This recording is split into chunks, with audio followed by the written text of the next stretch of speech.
Okay, you're ready? All right. Welcome to the October 6th, 2025 meeting of the Transportation Committee. My name is Barack Freeman, and I am the vice chair of the committee, acting as chair. Tonight we are joined by Assistant District Manager Brendan Burke. This meeting is called to order at 7 p.m. As a reminder, New York State law requires all committee members who are not able to attend the meeting in person to have their cameras on and their first and last names displayed from the time the meeting is called to order until the time the meeting is adjourned. Members of the public who are attending virtually, you can raise any questions or comments that you have through the Q&A feature of Zoom. Members of the public who are here in person, you can raise any questions that you have by raising your hand. If there is time following the committee's discussion, we will field questions from the public. Dave has kindly agreed to take the minutes. And now let's take attendance. Okay. Committee members, I will call your name. Name is called. Thank you. I will announce if there is quorum. Michael Cohen. Present. Eva Smith.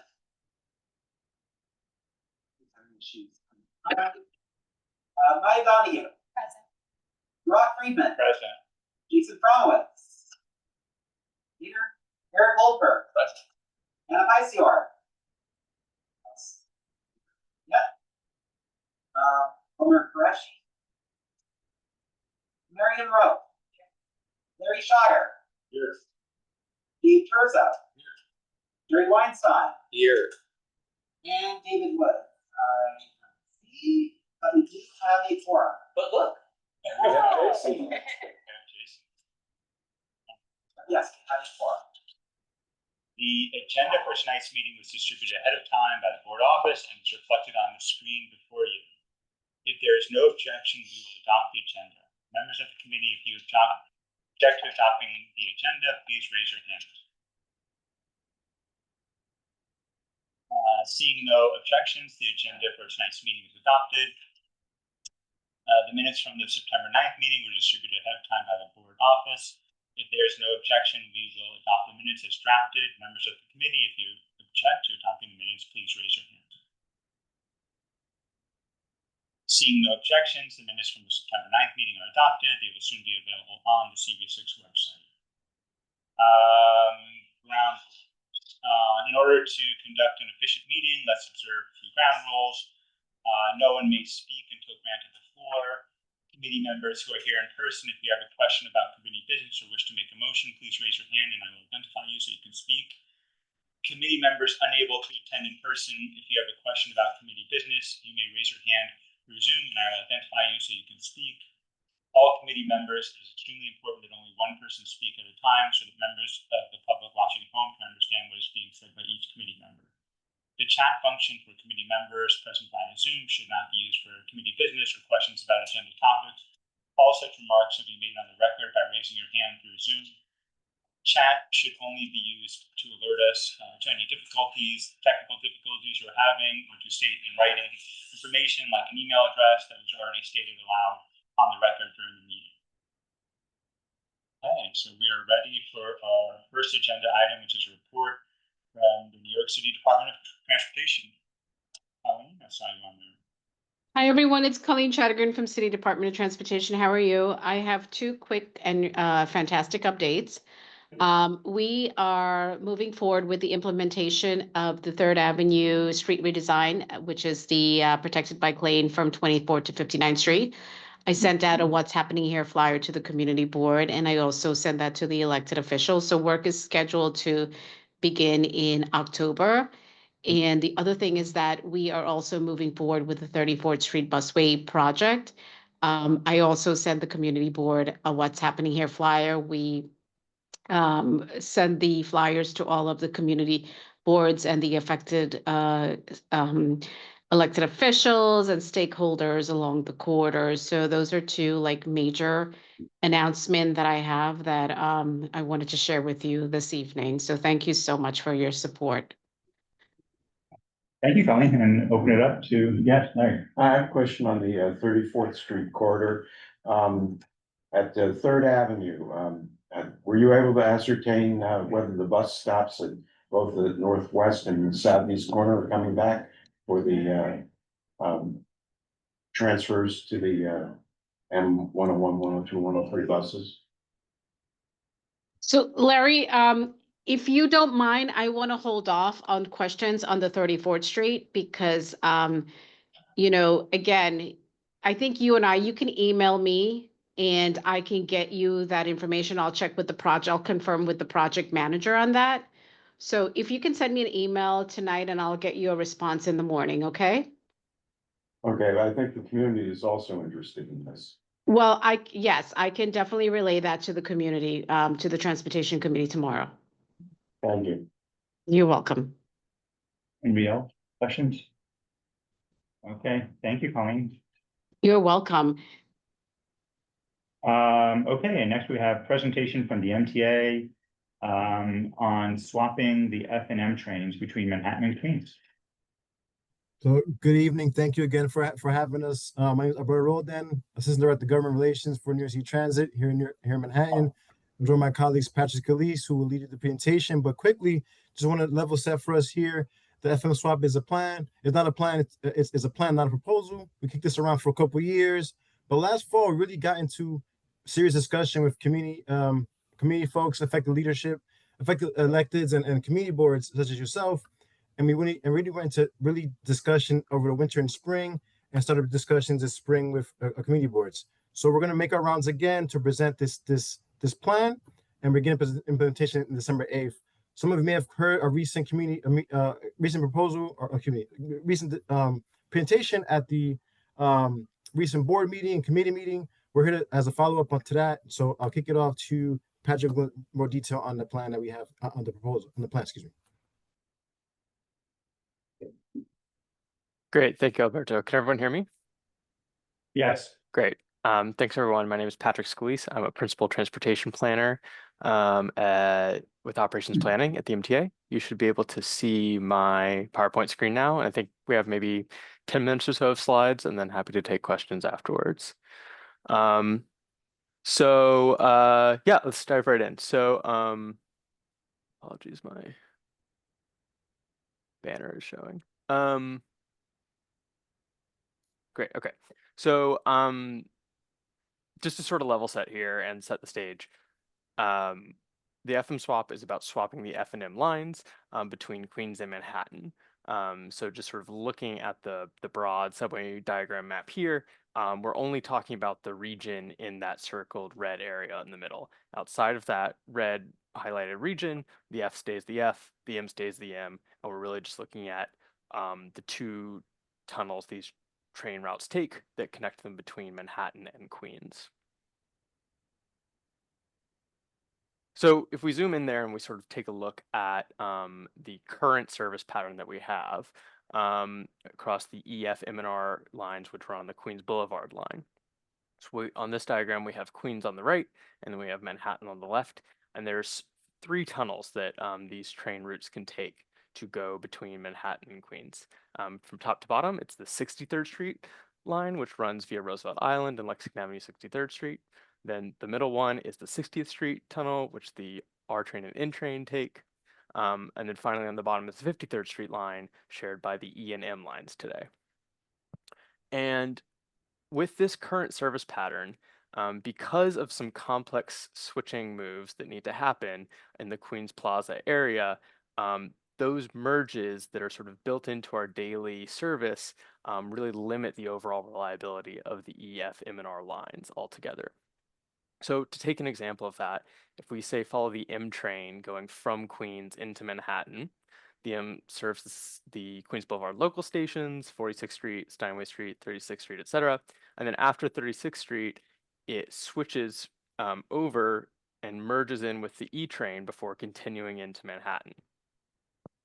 But there's also some merging moves in the opposite direction too. So for example, if we follow an F train going up 6th Avenue, after it serves its stations on the 63rd Street line, culminating in 21st Street Queensbridge, before it continues out Queensbound on the Queens Boulevard Express tracks, it has to merge in with the E train here. And so anytime you have these routes that require trains to merge and take turns sort of sharing the same track with one another, it introduces the opportunity for delays. And the point of the FM swap is to try to streamline this service pattern so that there can be better reliability across all 4 of these Queens Boulevard services. And so if we go to the next slide, we'll see the same diagram, but with the service after the FM swap. And just visually, you can already start to see that's a little bit simpler here. So this is what the FM swap service will look like. If we look at the Queens Boulevard Express now, the E and the F are still the express trains, but rather than the F splitting off to go to 21st Street Queensbridge, it stays with the E all the way through Queens Plaza, Court Square, Lex 53rd Street, and 5th Ave, 53rd Street, and continue, and then they split off after that, after 5th Avenue. Then replacing the F on the 63rd Street line is the M train. So the M still serves all these local stations on the Queens Boulevard, but rather than going to Queens Plaza after the FM swap, it'll instead switch to go to 21st Street Queensbridge, and then Roosevelt Island, Lex 63rd Street, and 57th Street 6th Avenue before resuming its normal path via 6th Avenue. So that was a lot of information to start off, so we're just going to restate some of that in text. First and foremost, though, the FM swap is a weekday-only service change. So this new service pattern will be in effect on weekday daytimes, approximately 6 a.m. to 9:30 p.m. During this period, the F will run via the 53rd Street line, serving Court Square, Queens Plaza, Lex 53rd Street, alongside the E train. And the M will run via the 63rd Street line, serving Roosevelt Island, 21st Street, Queensbridge, Lexington 63rd Street, and 57th Street, 6th Avenue. During the nights and weekends, there's no change from the current service pattern. The F will still run via 63rd Street, and the M will do its normal service pattern, where it either runs to Essex Street or Myrtle Avenue in Brooklyn. And again, these changes are just limited to the 53rd Street and 63rd Street corridors. Outside of that, it's the small area between Manhattan and Queens. The F remains express, the M remains local, and there's no changes to F and M service south of Rockefeller Center. So this slide is sort of just about what are the home stations where you might see a different train after the FM swap. So it's really just these 8 stations listed here that are going to have the before and after change and which trains serve them. So you can see the before service on the left and the after service on the right. We can see in the bottom left here, we have what the stations that are currently served by the M train, along with the E, which are the 53rd Street line stations, Queens Plaza, Court Square, Lex 53rd Street, 5th Ave 53rd Street. After the FM swap, those same stations will now be served by the F along with the E during the weekday hours that the swap's in effect. Vice versa, of course, because this is a swap, top left stations here are the current 63rd Street, the 63rd Street line stations, which are currently served by the F. After the swap, they'll be served by the M train. Just sort of some brief motivation about why we did this now. Some of you may remember in 2023 and early 24, there was a long-term temporary service change on the 63rd Street line for track reconstruction. And during this time period, we ran service that was more similar to the FM swap, routing the F train to run with the E through the 53rd Street line. And when we look back at the data from that temporary service change, we saw a lot of reliability benefits that gave us the confidence that this would be a service change that would, we should pursue as a full-time opportunity to bring those reliability benefits to customers on a permanent basis. So like any service change, they'll have some impacts for customers, but the good news for FM swap is that there really are broad-based benefits. First and foremost, bringing increased reliability and reduced delays for the hundreds of thousands of daily riders across the EF M&R riders on the Queens Boulevard line. We also did sort of ridership modeling based on this new service pattern and found that there was a net travel time savings for customers. This also reduced crowding for riders at the 63rd Street line stations, and it'll introduce direct subway connection between 63rd Street line stations like Roosevelt Island and 21st Street Queensbridge to the Queens Boulevard line local stations. So there are some drawbacks, but it's very limited scope. Of all the riders across all these lines, less than 2% will have a travel time increase that's greater than 4 minutes. So the majority of riders are saving time. 2.5 times as many riders save time compared to those who would lose any time after the change. Another group sort of drawbacks is that during rush hours, the M is slightly less frequent the F train is. So customers who are trading out sort of an F only service for an M only service after the FM swap would have just about a minute of additional wait time on average. So Alberto, I'll hand it back over to you. Great. So as we said earlier today, we started outreach in May of this year. Now we're at the fall part of this process. We presented to the MTA board last week. Outreach will continue to community boards such as yourself and other stakeholders that are affected or we want their input. So that's what we're doing now. And then we're looking to implement this in December of this year. So public outreach will continue to all these phases. We really seek out your input. What do you think is best to get the word out to make sure the community is aware of these changes? Because that's what's important to us here. So we're going to use many of the tools that all of you are used to now. Look ahead posters, brochures, maps in station, and also updating the announcements on the actual train cars themselves. We have a website that's dedicated. You may have seen that come out last week. If not, we also will reshare that with the board for awareness. And lastly, we will have customer ambassadors at the station. We want to be a hand holding, make sure everyone here knows of the changes. And there are some nuances that Patrick mentioned. This is only effect during the weekdays and not on weekends. We want to make sure that customers are aware of those changes as they go into effect.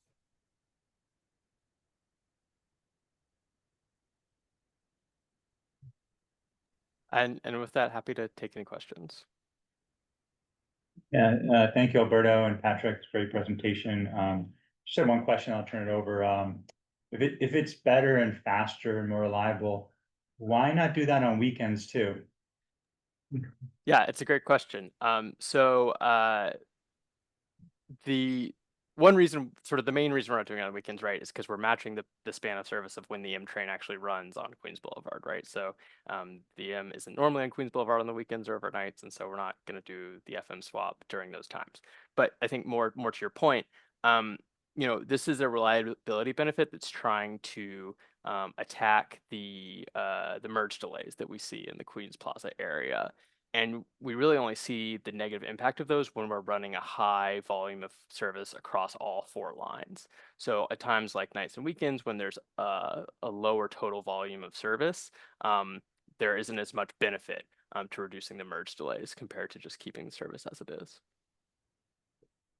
Open up. Yeah, Larry. It's really a chicken and an egg proposition. Back when 7-day service was cut on the 53rd Street line, it really created a tremendous inconvenience for people who go in the Citicorp Center, for example, and that never was adequately addressed. Also, with the change in service lines, many people got lost, and it's still a problem, people not being able to figure out how to use an alternate route to go. It's not convenient.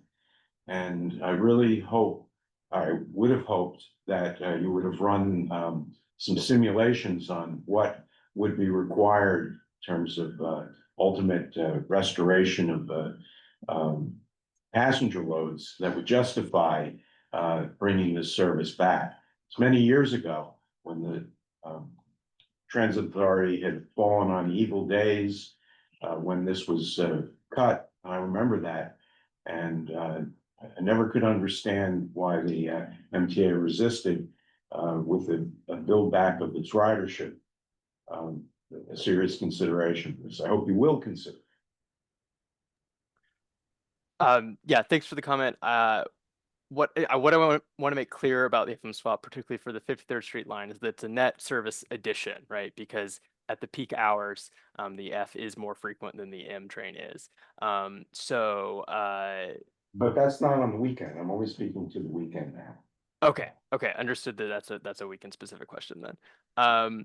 So yeah, so and then in terms of sort of confusion, yes, well, as we sort of mentioned earlier, we're gonna really be sure to publicize this in advance and of course during the periods across all channels, lots of special you know, publicity, social media, all of that. And then of course sort of in the ongoing way like we normally do, we'll have every train that's running via 63rd Street. I'm just going to say it runs via Roosevelt Island. That'll be on the side of the train and also in the pre-programmed audio announcements.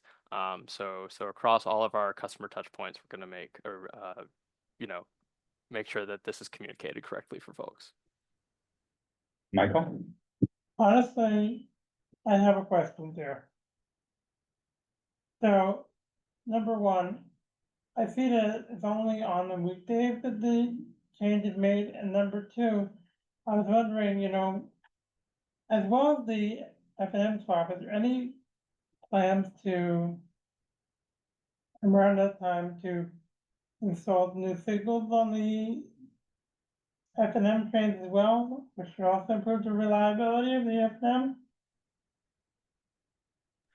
Yeah, so for the weekend change, the basic reason is we're just matching the periods of span of the M train on the Queens Boulevard line, and we don't think the benefits would materialize in the same way during weekend service compared to weekdays. So we're really focusing on when we can have the greatest impact from making this service change. And then in terms of new signals, the MTA is investing in upgraded signals on the EF M&R lines. The Queens Boulevard West CBTC project is already substantially complete. And then the signals for Queens Boulevard East, which is sort of the part of Queens east of Forest Hills, is in progress. So we're upgrading the reliability of signals, but just this is one of those things though where even upgraded signals, while they do have reliability benefits in terms of you know, signal repairs, they can't fundamentally address the problem we're trying to solve with the FM swap, where anytime you have trains that need to cross in front of one another, you're going to have some delay to allow that merge to happen. And so, but yeah, we're going to have sort of the best signals we can out on the Queens Boulevard line in short time. Gary? Yeah, hi, thank you, Patrick. I'm wondering with an accessibility lens, if you've had to upgrade any stations with this swap and how you are surveying the disability community that might have mobility issues or other issues related. Yeah, thanks for the question. So, fortunately with this service change, actually sort of when I went back and listed those 8 stations that are sort of directly impacted, all 8 of those are ADA accessible stations. So in terms of sort of the accessible paths available to customers, there shouldn't be any you know, direct impacts or sort of places where people would have a change before and after. That said, of course, you know, there's always, as we know, sometimes travel can be rerouted on the weekends or other sort of people could miss a stop, right? So we're also going to sort of all the touch points we have in stations to make sure that the guidance for customers who are elevator users or sort of any other sort of accessibility oriented messaging we have out in the stations reflects the service patterns and includes the time of day information about what service will be running when. So we're already working closely with our accessibility groups in-house at the MTA to make sure we get all of that in place by December 8th. Thanks. Larry? Following up on my earlier observation about the Citicorp Center, right across the street at 599 Lexington Avenue, there was an easement agreement entered into and probably an operation arrangement in 1984, which resulted in the connection of the number 6 51st Street station with the Lexington Avenue IND, E and F trains. They were the E and the F back then. And that's when they were running, I believe, 7 days a week. And a lot of money was spent on the connection. Who's going to be responsible for changing the signs, the illuminated signs within the new stairway that's at 53rd Street there? Yeah, good question. I'll circle back with our real estate team to see where we stand with that agreement, and then circle back with the board with an update. Okay, and I just want to make the observation that that's a direct in-system transfer. And all that we're left with on the weekends at 63rd Street is maybe a 5-block walk at a station on the street, which is a very infrequently used transfer. Really doesn't make any sense to maintain the status quo. So I give you this additional reason for restoring the 53rd Street weekend service on the 6th Avenue. Maya? I had a similar question about signs. I know there's a lot of construction going on at the 53rd and Lexington station. I was wondering if at that station, since there's construction and all the other affected stations, would you consider putting like the digital boards that have upcoming trains, like as you go in, like a lot of downtown trains have that? Because I'm just concerned with the M, it doesn't run 24 hours, but then the F is going to switch, is that people are going to go down, pay their fare, and then realize, oh, the train's not coming, and then have to go out and do something else, particularly with, oh, now the F is going 10 blocks north. So I was wondering if that's being considered in the design for the changing and the updating of the signs. Yeah, thanks for the question. So we are, at all the stations impacted, and anywhere sort of on the platform where we would need to update the signage, we will be going through, and I believe those signs are already in fabrication. But on the outside, like the entrance to the stations, not just on the platforms? Correct. So all of this, the physical like metal static signage, right? All of that, Yeah. whether it's at the street, on the platform, wherever, that's all going to be updated to correctly reflect this. In addition, all of our, digital feeds will of course reflect like live train services. They always do. So if there are station entrances at the street level that show the sort of upcoming arrivals at that level, those will also show, service accurately after the FM swap. Sure. So you're not considering adding new ones unless you're only considering updating presently existing ones for the digital signs. At this time, we're not considering new digital signs, no, but it'll be Okay. across all of the assets we have in system. Okay, we got ending. Yeah, I know I feel like we're kind of far beyond science, but will there unintended be any signs like other than on the platform for that, the service is different on weekends than on weekdays? Or is it just going to say like Lexington Avenue, 63rd Street, M train, and that's it until you get to the platform? I don't know if I'm making any sense. Yeah, I think I understand the question. So the street signage, our intent is to reflect the weekday daytime service. So for 53rd Street, it'll be sort of as it's shown on this map here, if I'm still sharing, E and F at Lex 53rd Street, for example. And yeah, so we're reviewing the sign packages as they come in, and are looking for opportunities to communicate this more differently because of the difference between weekday and weekend service. So there's gonna be a lot of signs out the system. There's hundreds and hundreds we need to update. So I can't speak to any specifics, but it's something we're definitely keeping in mind. Mike? Actually, I wanna know how are they gonna, with all these changes, to the way the subway's done, on the weekends with the F and the M train, how are the riders gonna know if they don't know about the F and M swap ahead of time, what's going on? How will they know? Like, I generally, I fully support the F and M swap, but I wanna know, how will they know that if I wanna go to Roosevelt Island, I should take the M train during the weekdays and F train during the weekends? And at night.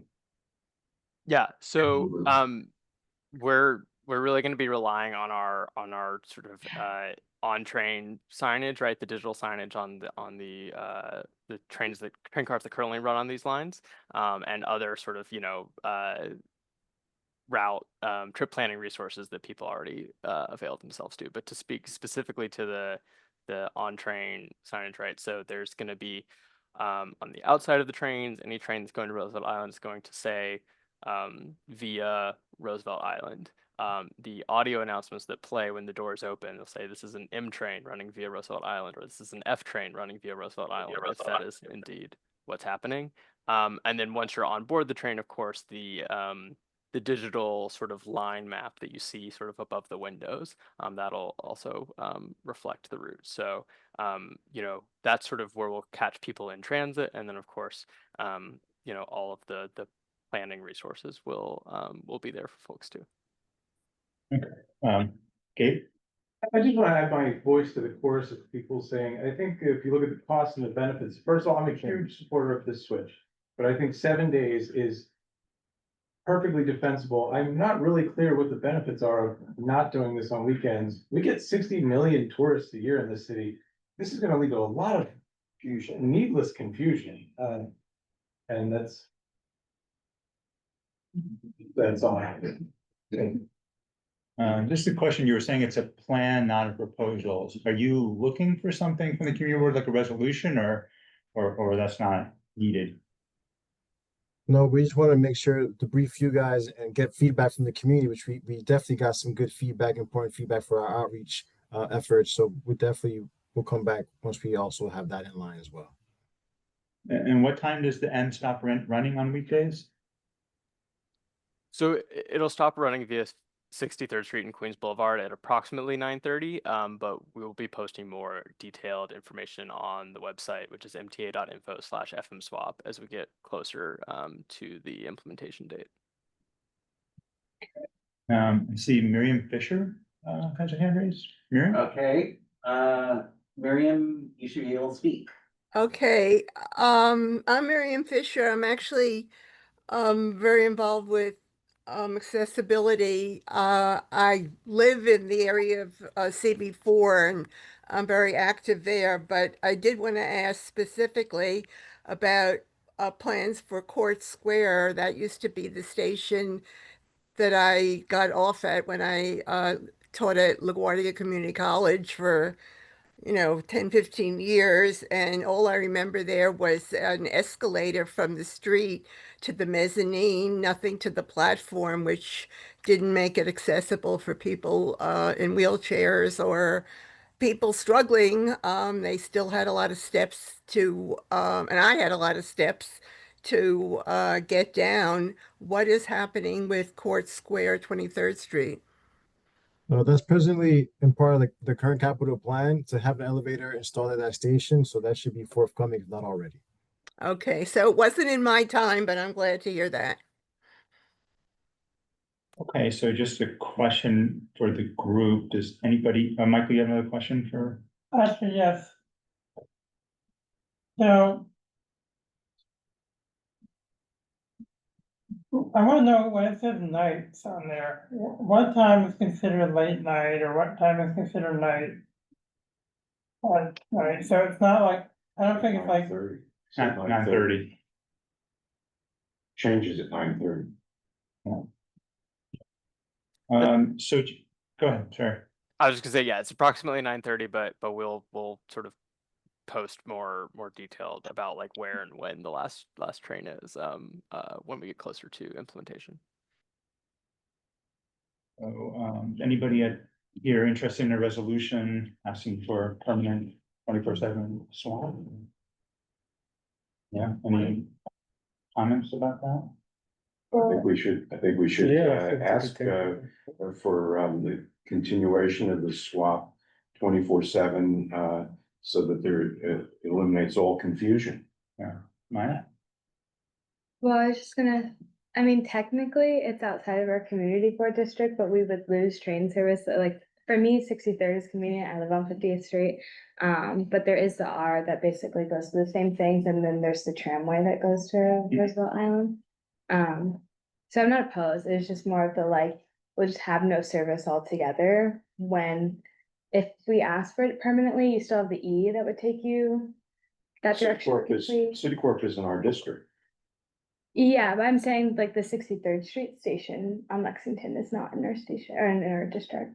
But it's just one that's convenient to me. I'm just saying we would lose all train service because I don't think the MTA is considering at all extending the M 24 hours, 7 days a week, all the way up through our district and into Why Queens. not? Well, that's a whole separate issue. That's why I was just bringing the That's what awareness. we're asking. You want the Maybe. M line 24/7. We want both to run 24/7. Okay, so that's what I was so that saying. We would have, equal service on both lines. I agree. I think that would be a good thing to ask for, but we had to ask for both. That's why I was like, if we ask for just the permanent swap. we're No, not no, we'd ask for both, yeah. So, anybody, opposed to that? So, maybe Larry, would you like to write the resolution for next month? We could vote on it? Sure. We're seeing the resolution. Does that sound reasonable? So for November's. Yeah. Yeah, for November. They're planning December 8th, and this is a long-term thing anyway. 24/7 M train is a long-term thing. Just checking. It doesn't require constructing any new, tracks, it'd just be, some You save signage a lot of money modification. on signage. So they'd have to modify a little bit, but they've already ordered these Yeah, signs, they but the basic signage is going to be there. Let's just extend it. I assume there's some capital costs to running 24/7 M train. Yeah. Well, I mean, But I they, think they would have to, run the, Say again? I'm sorry? I know for a fact that the ridership is just not there. It's not the same during rush hour. Yeah. Yeah, well, it's not there because it's so inconvenient. People have to transfer. And those transfers are really difficult. Okay. So let's re-up it next month. Okay. And with a resolution that everybody could read. And if no objection, let's go on to the next topic. Which is a presentation from the MTA and DOT regarding the proposed bus lane improvements on Lexington Avenue between East 60th Street and 52nd Street.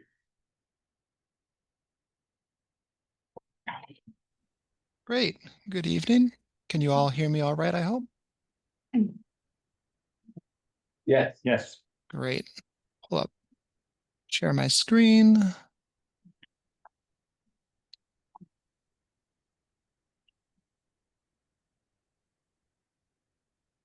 And then with any bit of luck, you can see that as well.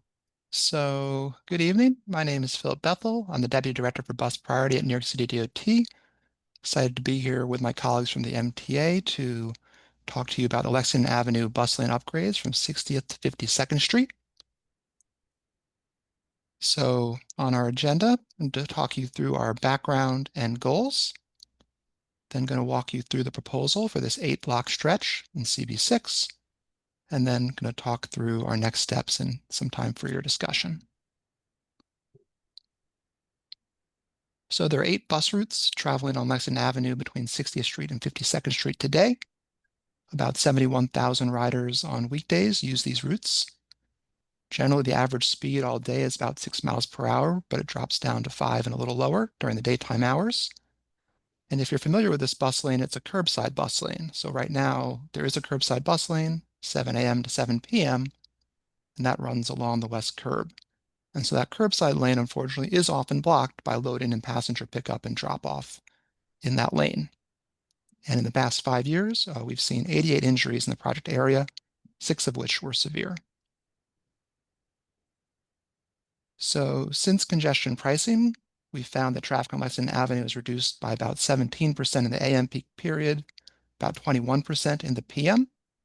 And so this is one of the reasons why our traffic analysis shows that we'd be able to put this bus lane in without any deleterious effect on traffic. Currently, there's about 500 to 800 vehicles per hour on Lexington Avenue in this section. And that's easily handleable by 2 lanes of traffic. And I'll turn it over to, I believe it's Mariah. Hello everyone. Good All right. evening. My name is Jamie Cho, and I'm a bus service planner at MTA New York City Transit. I'm also joined by my colleague Mariah Richardson, who is also a bus service planner. So jumping right into the speeds and ridership, overall, the bus speeds are slow all day on Lexington Avenue between 60th to 52nd Street. The charts over here show the average bus speeds on the weekdays during the AM peak, midday, and PM peak, where bus speeds are under 6 miles per hour throughout the day. And on an average weekday, close to 6,000 daily riders travel directly on this slow 8-block segment, with about 1,900 riders getting on and 1,800 riders getting off the buses here.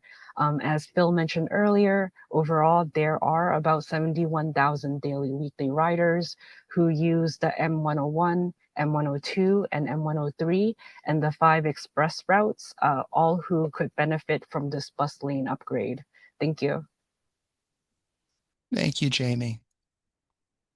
And so our goals for this project are to improve bus service by upgrading the existing curbside lane to a 24/7 offset bus lane, to bring the benefits of that existing offset segment to the north, to this section of Lexington Avenue. We implemented this design on Lexington Avenue in 2019. Since then, between 96th and 60th, we found that speeds have increased about 26% and pedestrian injuries have decreased by 35%. And we find that both bus drivers appreciate this sort of design where the bus lane is not moving back and forth from the curb to the offset to the curb. But we also do find that often drivers of private vehicles also appreciate that. They don't have to worry about how many lanes there are. You don't see any sort of congestion that you sometimes do see when you go from 2 lanes to 3 lanes or 3 lanes to 2 lanes. This would make a consistent cross section for the roadway. So I'm going to walk you through the proposal. So on the top right here is the existing design as it stands on 60th to 52nd. We have a bus lane on the west curb, 3 travel lanes, and then a parking lane on the east curb. And we're proposing the offset bus lane, which would be converting the first travel lane from the west into a bus lane. And so we would be restoring a new curbside lane that could be used for parking or loading activities. Benefits of this design: improves bus speed and reliability. You don't have the bus fighting with Ubers, Lyfts, taxis, Amazon trucks for the curb space. The bus stays in its lane off the curb. And it does actually create new curb space.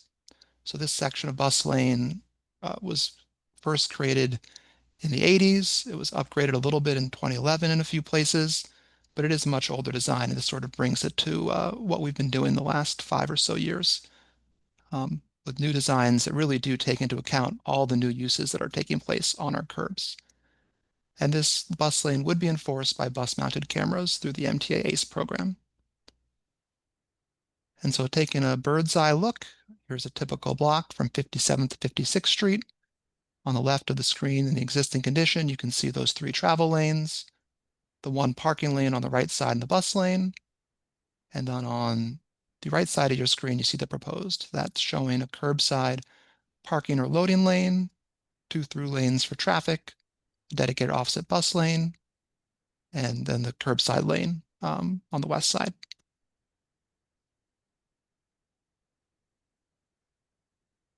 So as I mentioned, the gist of the project is to convert the existing 7 to 7 Monday to Friday curbside bus lane to a 24/7 offset bus lane to improve bus speeds and reliability on the corridor. It would be adding that new space on the west side of the street. It could be used for parking or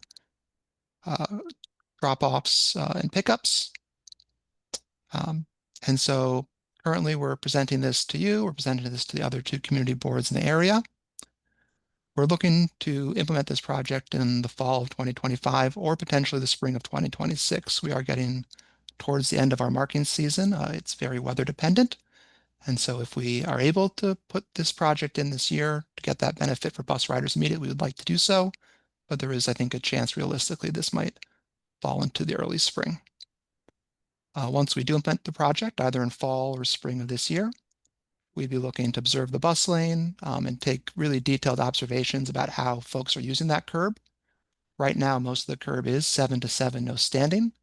And so we'd keep that regulation in effect in the short term, take some very detailed observations, and we would circle back to discuss and refine those curb regulations, whether or not we might want to consider regular paid parking, commercial parking, or some other type of sort of flexible use.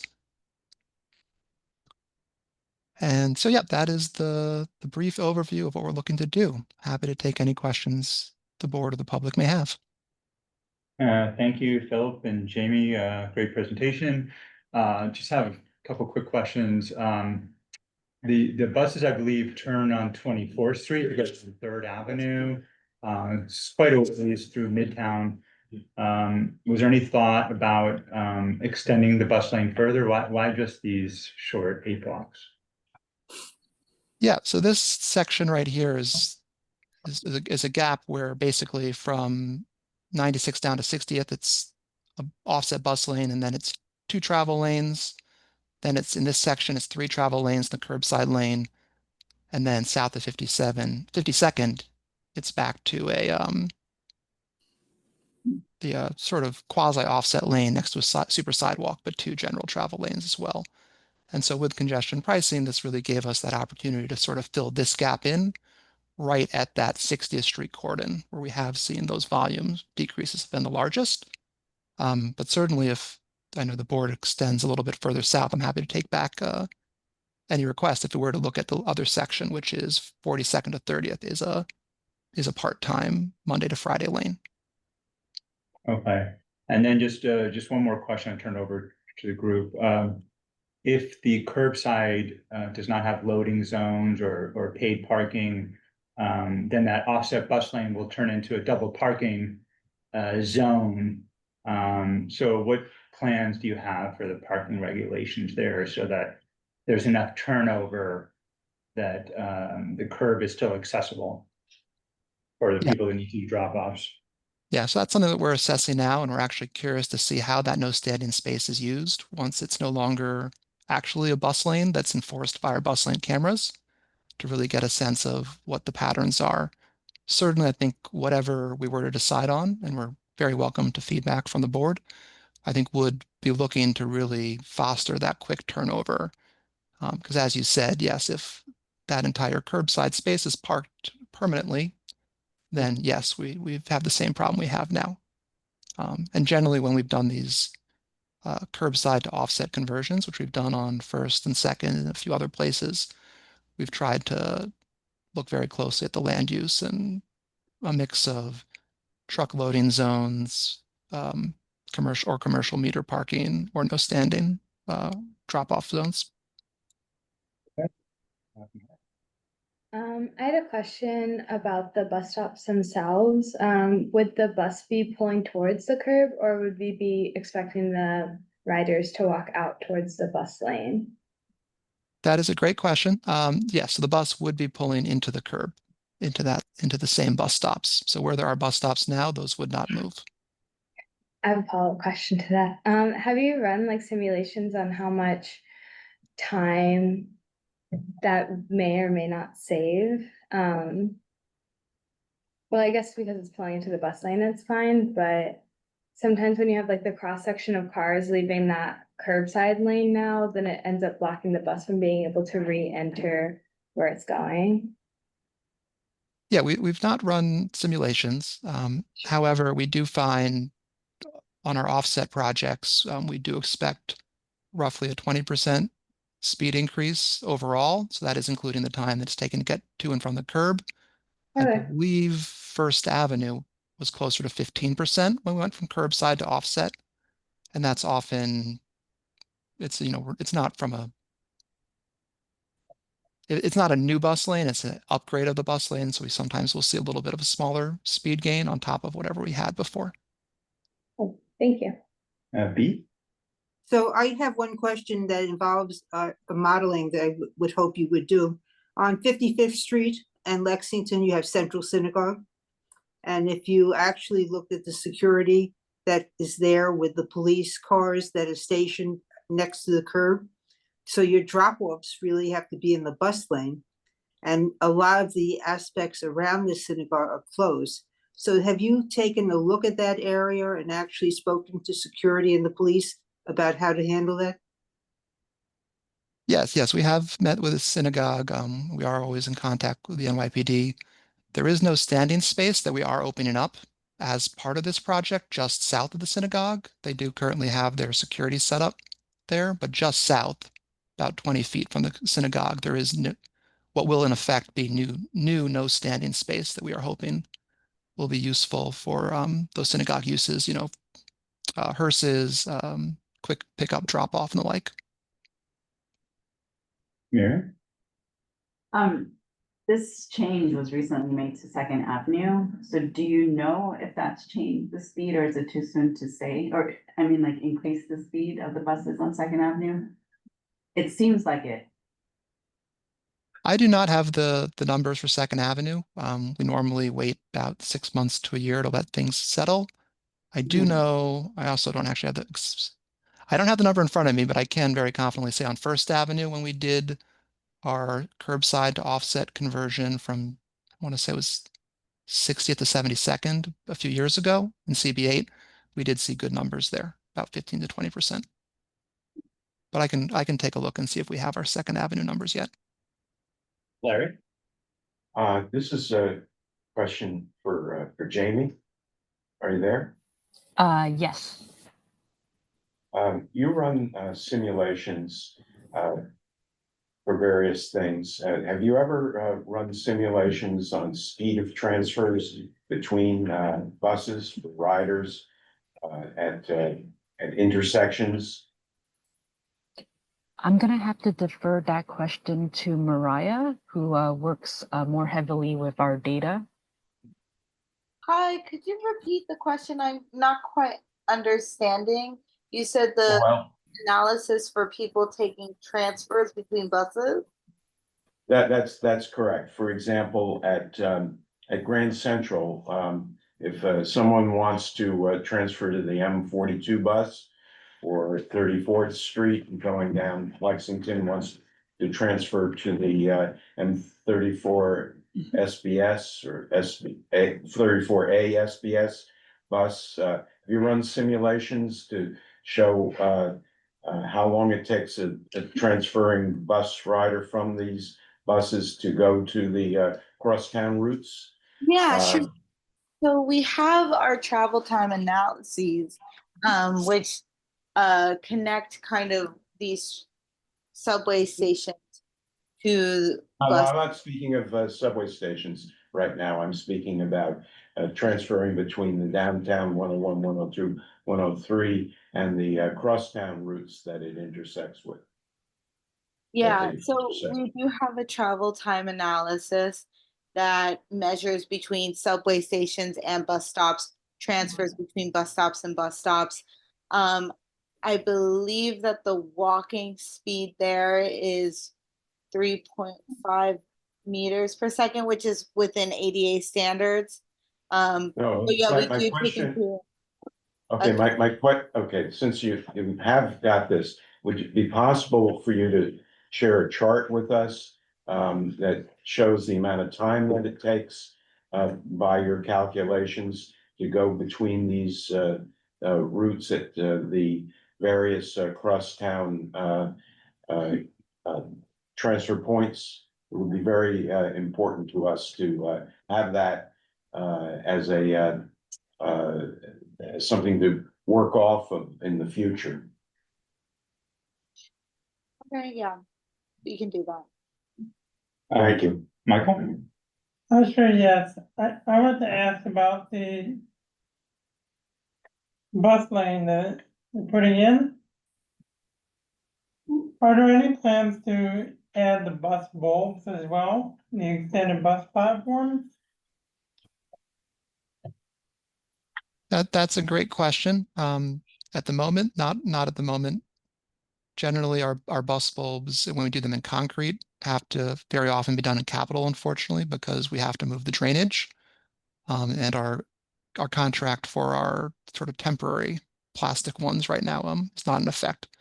But certainly it's something we would consider coming back to in the future. Yeah, we're going there. I have one more question that relates to the loss of a bus stop at Grand Central on these routes. This is across the street from our district, but lots of our residents go to Grand Central, and they have to go down 41st Street in order to get off the 101, 102, 103 buses in order to access Grand Central Terminal. And if they're going to the Long Island Railroad, that's an awful long hike. Is it possible to create a bus bay where you have this temporary paving or marking for an additional wider sidewalk to allow a bus to stop outside the say 45th Street entrance at the Gray Bar building?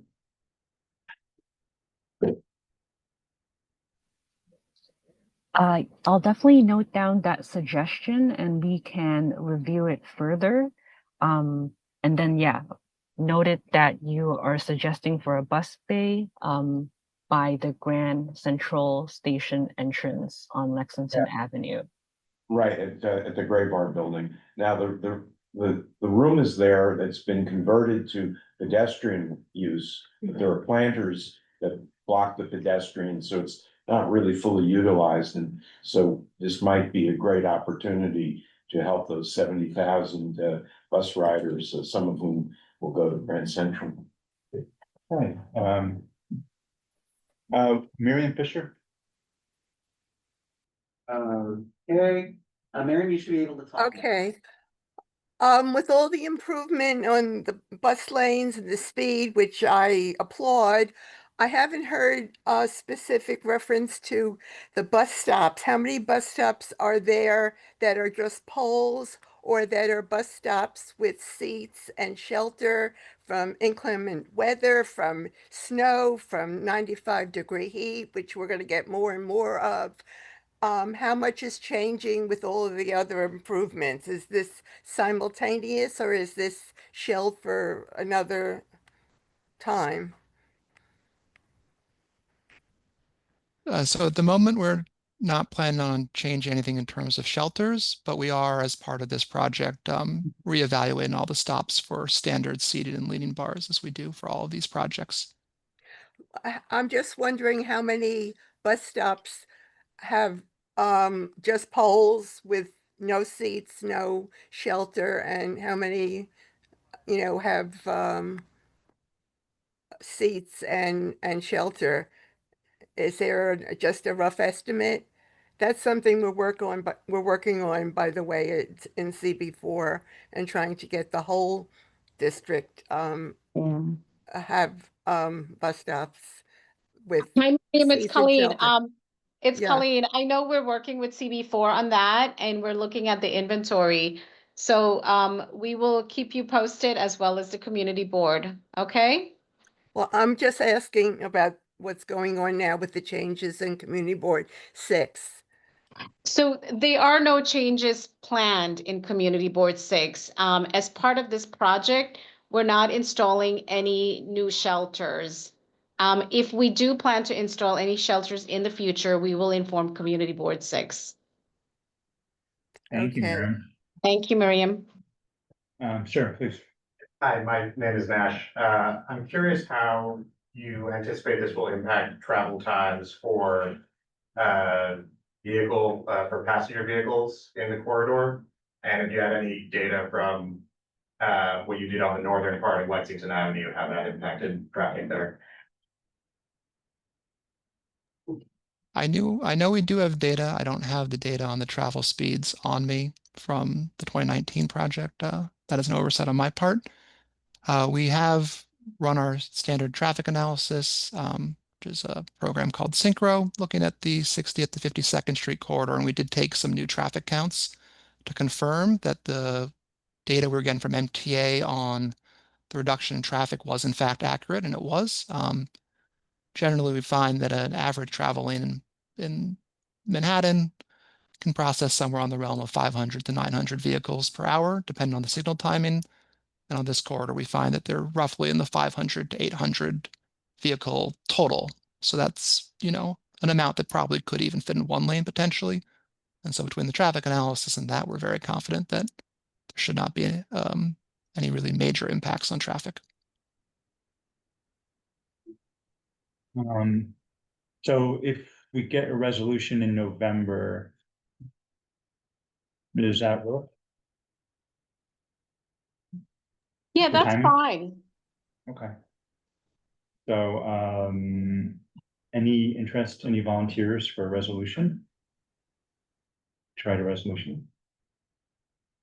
Oh, Miriam, you volunteered? Start playing the song right now. Any volunteers? Resolution? Eric, Maya, Jerry? Okay. Are you gonna get extra reward points? Should be aligned on what we want in the resolution, are we aligned? Well, we can talk. We support it. Yeah, from my understanding, Let's have a discussion then. Yeah. So that she knows what we want to Yeah, put in. that's what I'm suggesting. Yeah. From, It sounds similar to the Second Avenue. Yeah. Like this sounds so similar to what just was done to Second Avenue. do we want to make any suggestions for that new curbside lane or just in support of what DOT would suggest? What do you think? Jason? I think it should be not parking. Yeah, I would propose that we ask, so as they mentioned, they're gonna keep the existing curb regulations, which is no parking 77. My suggestion for the resolution would be that we ask for it to ask DOT to come back to us with their findings from analyzing the changes in the curbside and discuss with us before they make any changes. Basically, my hypothesis is that keeping it as it is probably best, but they, and asking them to come to us to review their findings and if they're, what changes they may or may not propose, once they have those findings. Larry? I think that one of the whereases should address B's question and the answer with respect to creating space for Central Synagogue. That this would be one of the pluses from the project. Okay. Yeah, Michael, you, something? I think like. About parking regulation, I think they should create space for it, for Central Synagogue, and I think the officers should consider where it might be. Where it might make sense to modify. Parking regulations with some of the businesses along the corridor as well, like. Which ones If they you're can talking modify, about drop off zones or. Yeah, like Or creating- loading. yeah, like creating loading zones in front of them.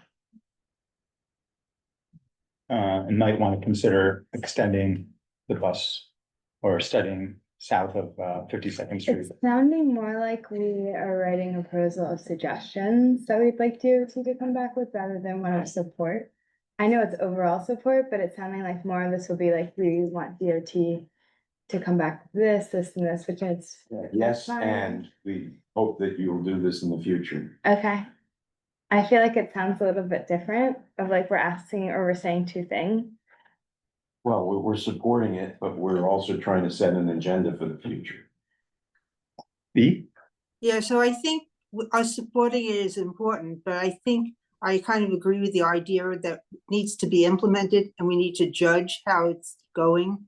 And then reconsider our suggestions, because otherwise we're flying blind as well.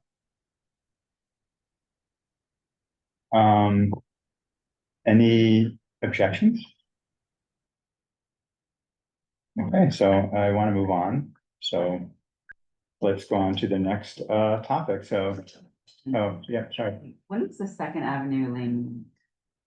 recently, the last few Like months. six, like longer than 6 months? No, it was less than that. Really? It was like over the summer. Really? Or just before the summer. What? Yeah, Really? yeah, very. Wow, okay. Well, this was down You've by been moving around. 13th precinct. Those young. Okay, so I want to move to the next topic, so thank you, Jamie, thank you, Philip. Thank Appreciate you. it. Thank you. Thanks, CB6.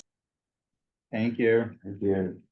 Okay, next on the agenda, continued discussion of a request for a truck loading zone on the east side of Third Avenue between East 34th and East 35th Streets. Do we have anybody here for that?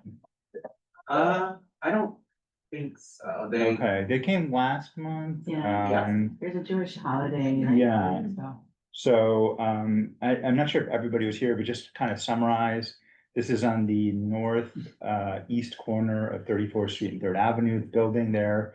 They want to bring in, business on their ground floor, and so they want a loading zone for the business, but they don't know which business is gonna be there. So according to them, they can't really get a business unless they have a loading zone, but we were uncomfortable giving them a loading zone for any old business, so it was gonna be contingent on it being a grocery, is how we left it last time. And Jason, do we have a resolution on that? Yep. We do. Yeah. Oh, Oh, it's great, awesome, thank you. So, just to open up the discussion. Did they confirm? In That the none of last they hold, like, we asked them, right? No. Oh, sorry, go ahead. No, please. Gotcha, we don't know. No, we don't know, they made it, that, it's basically important for the negotiations that they have a loading zone that they can get to a new tenant. Okay. Otherwise, they wouldn't even be able to get a new tenant to come in there. Okay. There was one whereas, that sounded funny to me, where it talks about the need for grocery stores in that area, which I don't agree with. And it also talked about affordable grocery stores, and if it's the grocery store that they said it's gonna be, that's not affordable. And I think all of that was under the same whereas. still survey. I would look up affordable, Brendan, because I feel like all of them mention grocery store. Yeah, I guess, the one highlighted. The best they could expect is competitive. also, I just realized there's this loading zone, but anyway, There it is. Right there in the center. Where access to maybe just access to groceries Yeah, to simplify it. Yeah, I agree. but also the demand, sorry, I'm reading it again. I read it earlier today after doing more time. What's the I current use of the use- space? It's It's a new empty. building. No, but I'm saying in front of the building. Nothing, it's empty. No standing. Oh, Oh, No, no standing. it's parking, What's that? it's parking. It's addressed to the top of the It's road, though. parking. There's a fire hydrant and then there's parking. But if you scroll up, I think it's on there. So you get rid of the parking? Groceries. Where is it? Where you see it, yeah. Keep going. Straightforward. Today it's no standing 7 to 7. Free. Except Sunday. Straightforward. Yeah. Did we move past the one we were just looking at?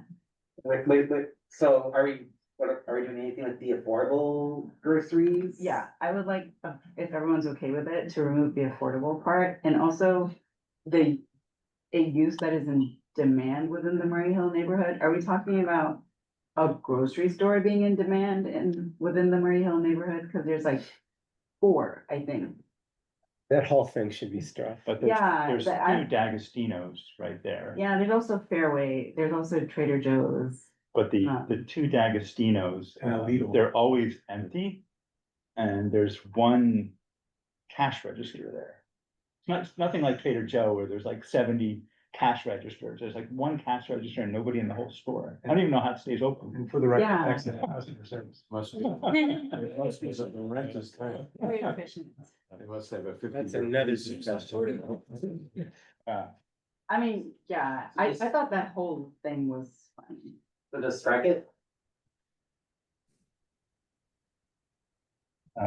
Yeah, so I just curious, so we're gonna create a loading zone for this private business that currently is no standing. And They want to do deliveries at night. They want to be Okay. part of the. Sorry, I DOT should have program explained that. They Yeah, want to do that's deliveries at okay. night. With Right. the DOT program. Yeah. so it's outside of the 7 to 7. Yeah, got it. All right, sorry, Jason. Yeah, I think we need something to support why we want. Why we support. Grocery store, some justification for why we want to allow for the loading zone here.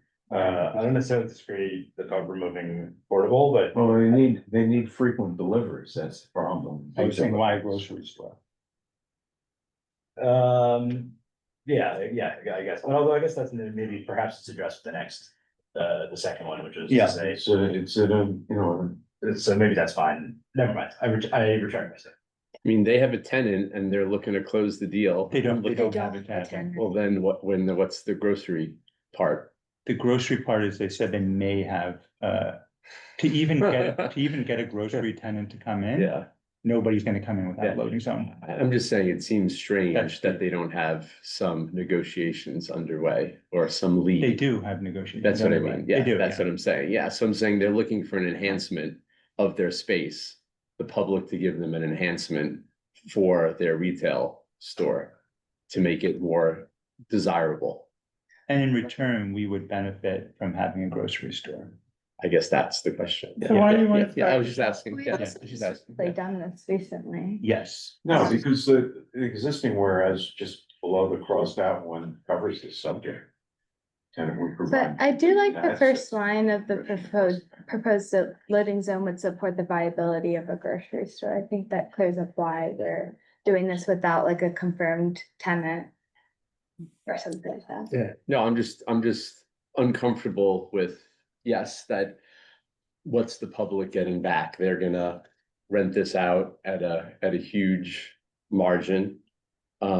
And, you know, this is owners of this building, what's their give back to the community?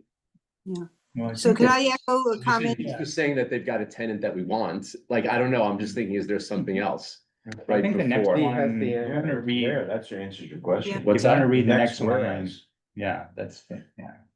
So if I could, Food? Yeah, B, please. so I kind of support what was just said. Why are we part of the negotiations? It's making me very uneasy. You know, they should really be negotiating the best they could. Why are we part of a private enterprise negotiations to give them something to enhance the space?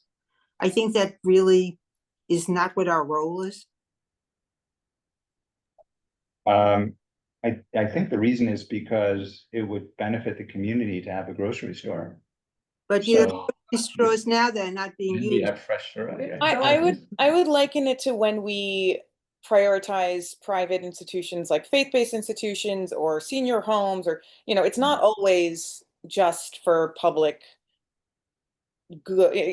At times it is for-profit industries that we still deem helpful to have in the neighborhood, and we encourage them through removing personal parking in certain hours and things like that. I'm comfortable with it. All right, Gabe, please. I would venture that it's a cost to the neighborhood to have vacant retail space. And a loading zone is a very small price for us to pay to guarantee that that space is used.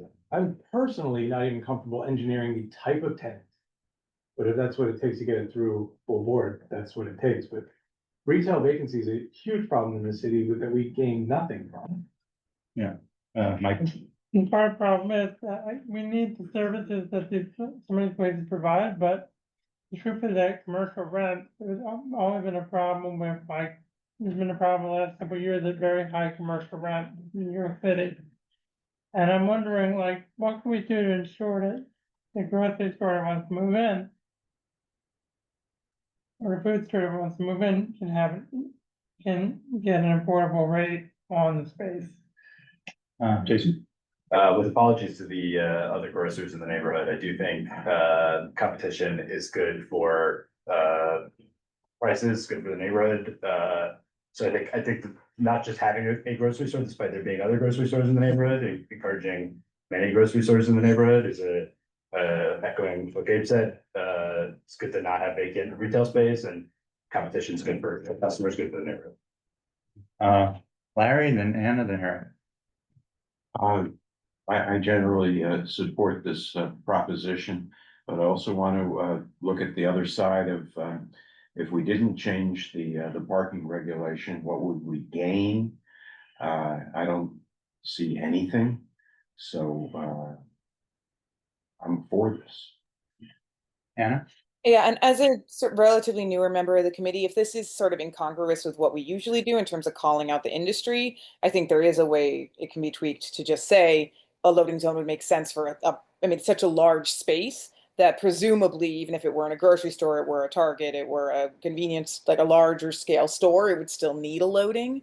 So if we're more comfortable being agnostic to what type, I think we could justify it for the space itself.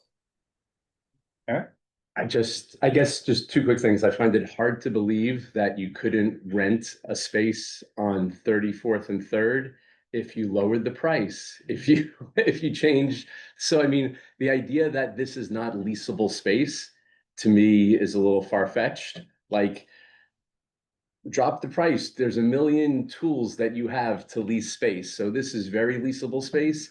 I think they're positioning, to do that. And at least for me as a community member, I would want something a lot more significant back in return than saying we're giving you access to high price groceries. Like that's it. They will lease this space if they want. They could subdivide it. There's a million options they have on how they use that space. It's not even, look at the rest of the block. There are individual smaller retail and restaurant establishments. So, hey, that's just me, but I find it hard to believe they can't rent this space.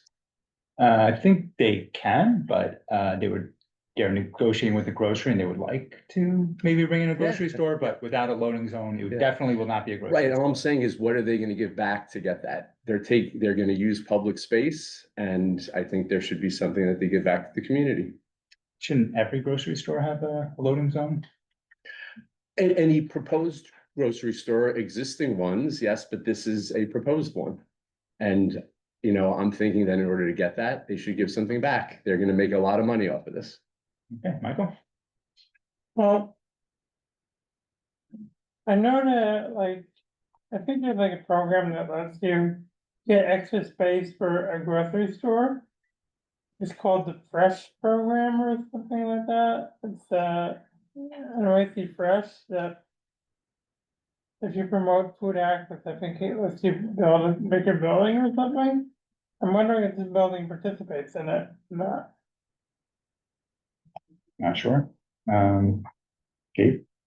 So as a board, we have sort of come down on the side, and this and other committees, that loading zones are a superior use of public space than parking in the current equilibrium. We lack loading zones relative to the need for them. And as a follow-up to Eric, I don't think any retail space of that size can function without loading zones. Yeah. Hey, I mean, it's back and forth, but you could subdivide it.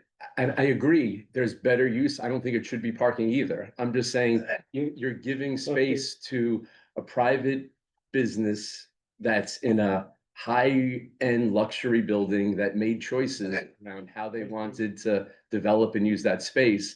And now they're coming to the community and saying, give us something. And I'm just saying, hey, give us something. What do you want that something to be? I don't know. Yeah, Well, I think that's a fair question. I don't have the answer. But I think- I'm just saying that before giving something away. It's important to have the answer Yeah, before saying yeah. no. I don't think I mean, that's if we- true. I if we- don't think that's true at all. I don't think that's true at all. Like, right now, we're giving something, and the question is, what are we getting in return? What is the exchange? And you could delay. They're in no need to have this, loading zone so they could close a deal and make a couple more $1 million on their multi-million-dollar high rise that they built. But from a strategic perspective, negotiation, I thought, no, if we said, for example, that we have the largest shelter in the city in our community board, and perhaps some reciprocity there should be for food that would otherwise go bad. I'm just giving an idea off the top of my head.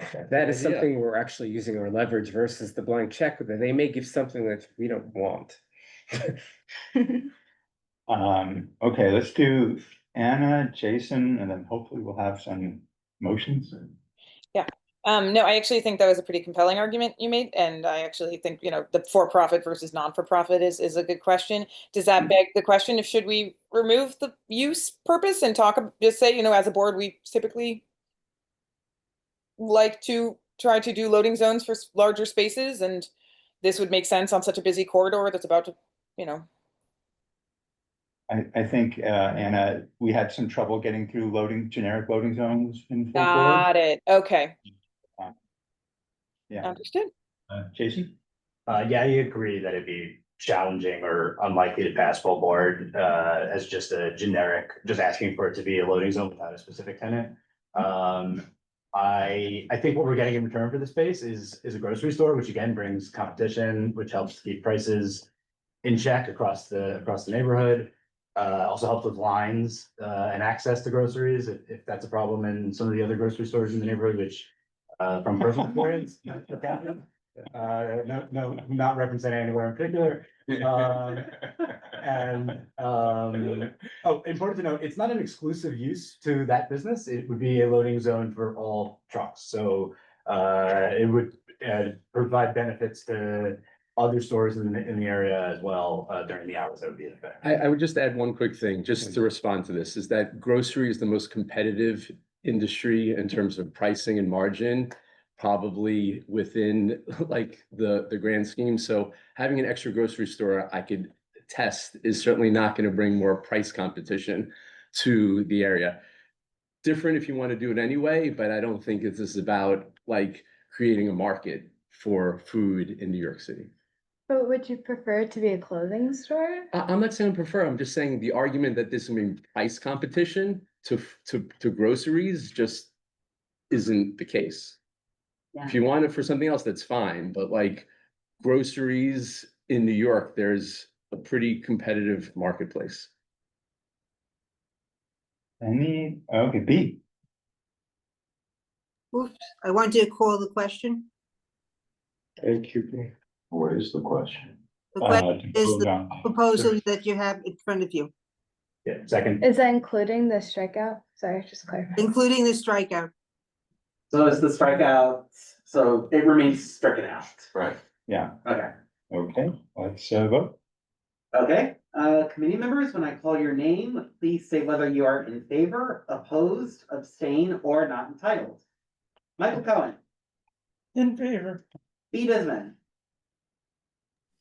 Opposed, Maya Donahue, In favor. Rob Friedman, In favor. Jason Fromowitz. In favor. Eric Goldberg, Opposed. Anna Paisior, In favor. Miriam Rowe, Opposed. Larry Shire, In favor. Gabe Terza, In favor. and Jerry Weinstein. Opposed. I also see David Woods is on. David Woods, Favor. did I hear opposed? No, you say favor. Oh, in favor, okay. With 8 committee members in favor and 4 opposed, this resolution passes. Okay, so next agenda is chair's report, and I have nothing. Jason, do you have anything to report?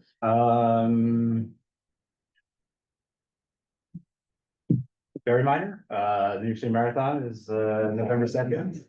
We have a half a block within our district. I'll be running it if you're on the course. Just a half block.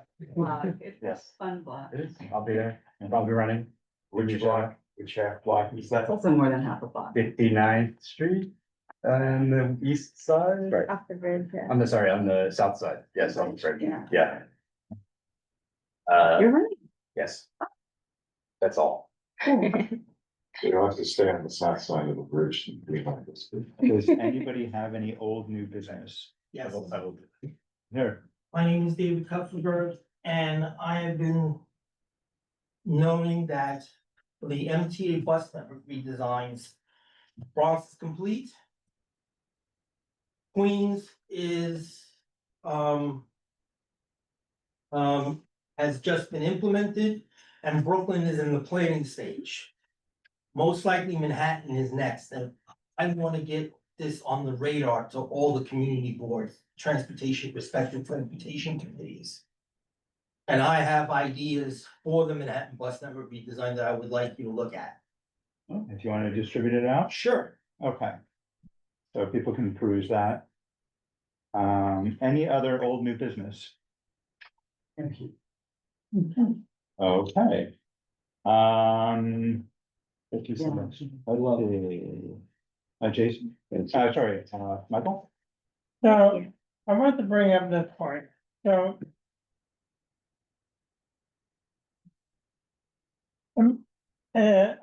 On Bird Avenue, on the M102 and M103 buses.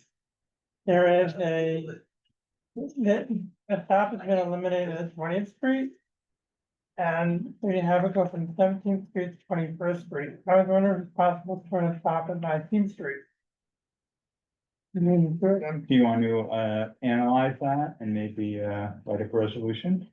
Yeah, I could write a resolution for And kind of analyze the how frequent the stops are, it. Thank you. and we could discuss it. Thank you. Okay, can I get a motion to adjourn? Okay, and I seeing no- second. We adjourn the meeting at 8:25. Yeah. Thanks, everybody. Thank you. Thank you. Welcome. What's that?